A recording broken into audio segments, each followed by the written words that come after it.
રિંકુ સિંહને એક પછી એક 2 લાફા ઝીકી દીધા કુલદીપ યાદવે। જી હા દોસ્તો, IPL 2025ની 18મી સિઝનમાં ગઈકાલે રમાયેલી દિલ્હી કેપિટલ્સ અને કોલકાતા નાઇટ રાઇડર્સ મેચમાં કુલદીપ યાદવની વર્તણૂક વિવાદાસ્પદ બની છે।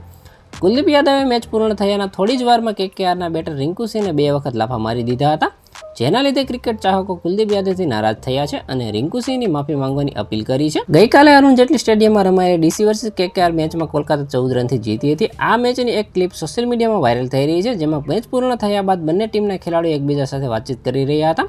ત્યારે અચાનક દિલ્હી કેપિટલ્સના સ્પિનર કુલદીપ યાદવે KKRના બેટર રિંકુ સિંહને 2 વખત લાફા મારી દીધા હતા। આ વાયરલ વિડીયોમાં રિંકુ સિંહ ગુસ્સામાં દેખાઈ રહ્યો છે, જેથી તેના ચાહકો કુલદીપ યાદવથી નારાજ થયા છે અને દિલ્હી કેપિટલ્સ અને કોલકાતા નાઇટ રાઇડર્સના ખેલાડી મેચ બાદ પ્રેઝન્ટેશન માટે ઊભા હતા। ત્યારે કુલદીપ, રિંકુ અને અન્ય ખેલાડીઓ હસતા બોલતા દેખાઈ રહ્યા હતા। ત્યાં અચાનક કુલદીપે રિંકુને લાફો મારી દીધો હતો। પહેલો લાફો માર્યો ત્યારે રિંકુએ સાહજિક લીધો હતો, પરંતુ બીજી વખત માર્યો ત્યારે રિંકુને ગુસ્સો આવ્યો હતો।